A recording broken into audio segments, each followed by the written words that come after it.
All right, here's a factory bumper.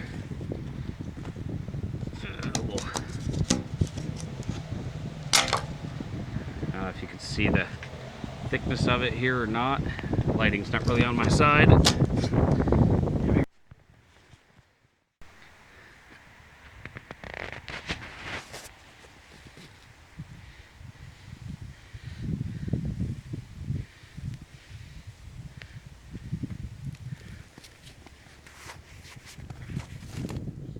Well, we recently picked up a Rockwood travel trailer, and on the back of it is a 4-inch Chinesium steel bumper.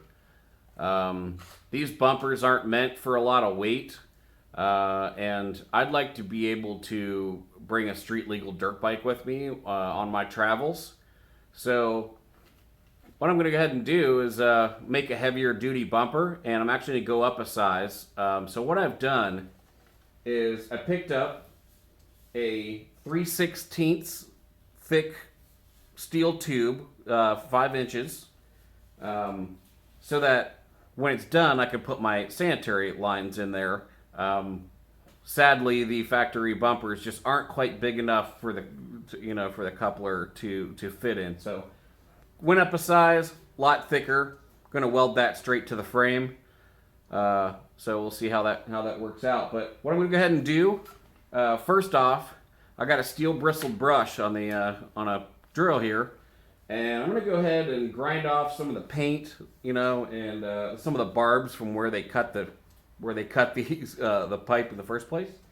I'm going to go ahead and prep the surface. That way I can get good adhesion with primer. We're going to weld some more stuff onto this, but being in humid Ohio, I thought I'd go ahead, get it primed, get it painted, and then I'll grind it off where I'm going to weld it and touch up the whole thing at the end. So I'm going to go ahead and get started here. I'm going to wear a mask. There's going to be a lot of steel, particulate in the air, and that can irritate your sinuses pretty bad if you don't already know. So it may not be a bad idea to do the same. All right.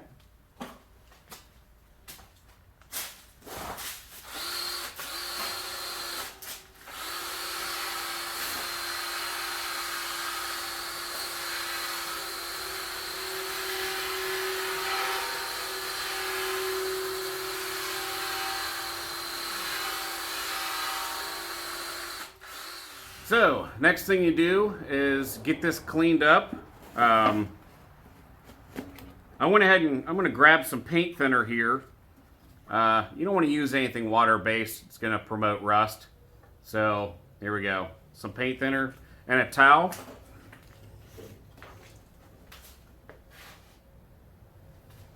Go ahead and wipe it down.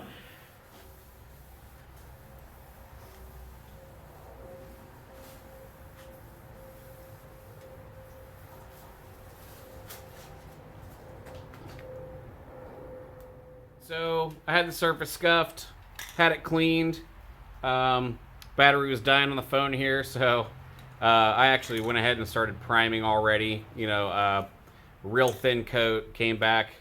What I'd like to do is I like to start with the side that's going to be ugly, like going to be mounted to something or obscured from vision, because that's the side I'm probably going to be resting this on.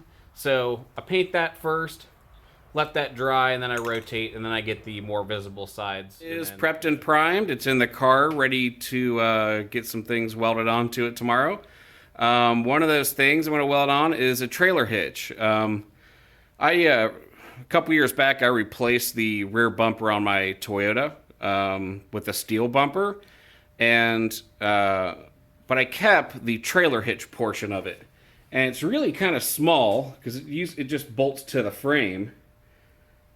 And this isn't something that, would be hard for somebody to find. It's really common in the off-road community for people to, with 4Runners and FJs, they're the same vehicle essentially, to replace their bumpers. So there's thousands of these laying around. So, I think better, rather than bother fabricating one, like, why not just use something like this is just laying around? Now, it's meant to be bolted, I'm actually going to weld mine so that I can keep the passage inside the bumper empty, so that you know, I can get the sanitary lines in and out pretty easily. But again, you know, if you want to go this route, get on a Toyota page and ask if somebody's got a trailer hitch. I guarantee somebody will say, you know, pay shipping and you're good to go. So anyway, it's going to save a ton of work. I'm just grinding off a little bit of surface rust and grime, and you know, when I weld it up tomorrow, you know, I'll paint the whole thing later. So anyway, so all right, moving on. And we're gonna get that welded up, grinding off paint.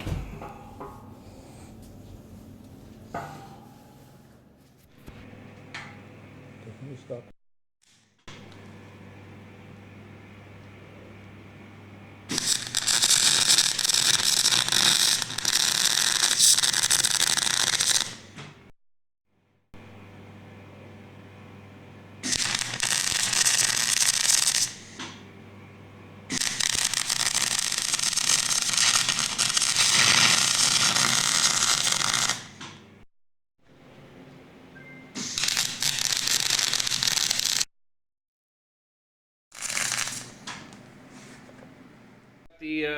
The bumper back home here after we welded up the trailer hitch. It's upside down right now, but and I put some little eyelets there just for I don't know, whatever, if I want to stabilize the load with a strap or something. I took a D-ring and just cut the ends off. I don't know. I had one laying around. I was like, hey, let's use it. So anyway, I'm gonna go ahead and take a steel wheel to the welds, get those cleaned up and primed, and you know, should be ready to paint soon. Primed. I have the first coat of paint on the bottom and the back side because I had some dark paint laying around. I only have 4 cans of this rust-o-leum hammered. It's like a dark gray, and I've had it just sitting on a shelf, but it's like a really close match to the paint that's on the camper.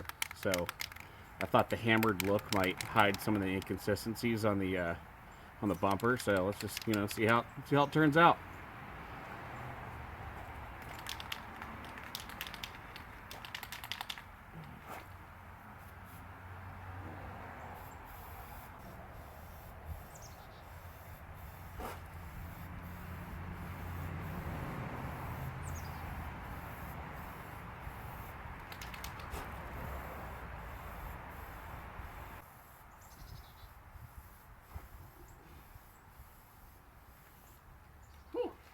The way that's looking, I'm about to do the top.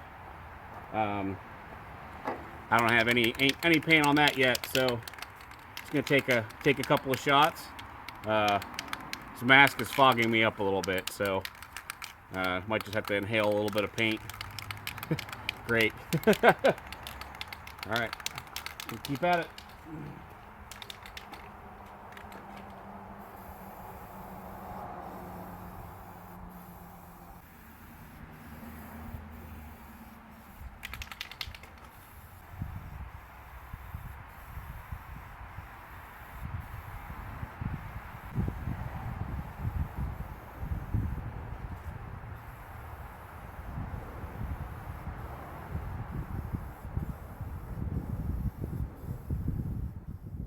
I just got done painting the bumper.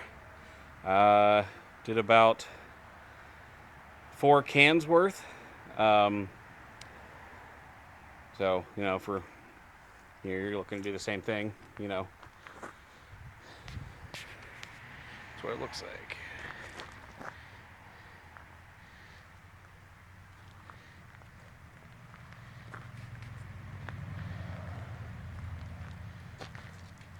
Yeah, I get a different angle on it so you can see the shine. Textured paint really, I don't know. I kind of like, I just like the way it looks. I think it'll, there's a couple of imperfections in the metal itself that the textured paint kind of helps hide. So anyway, that's it. Got about $93 in material, half tank of gas, and a good breakfast. And now we have a heavy duty bumper, so now I just have to take it and get it welded on the camper. So I ordered some caps online. 5-inch caps are about 15 bucks shipped.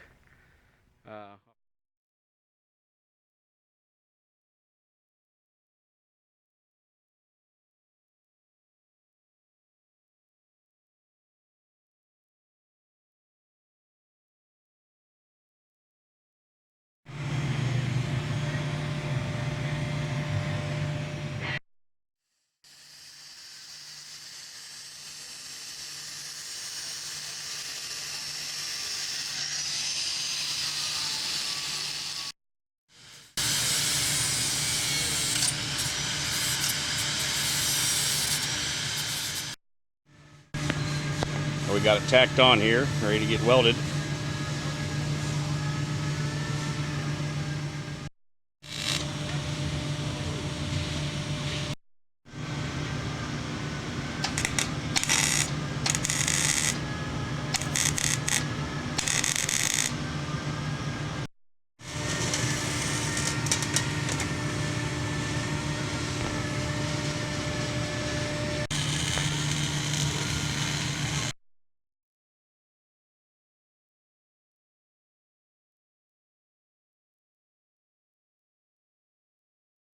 So I just got back from getting the bumper installed on the camper. They made pretty quick work out of that. Took about an hour. They charge $65 an hour. So I think my overall cost for this is like $250. I was originally getting quotes from $800 to $1,800 to get this done. So, it's good to know a backyard mechanic, I suppose. Anyway, really happy the way it turned out. I actually cut the old bumper off yesterday using a Sawzall. I didn't fit. I should have filmed it, but I think everybody knows how to use a Sawzall. There's the old bumper leaning up against a tree. Try to keep it as close to the bumper itself as possible, because with this camper, there's not a whole lot of clearance between the camper and the and where the bumper's going. So, but anyway, that's pretty much the final product there. I received the plastic caps via eBay. They do not fit.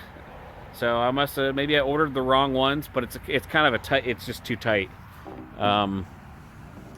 So not gonna work.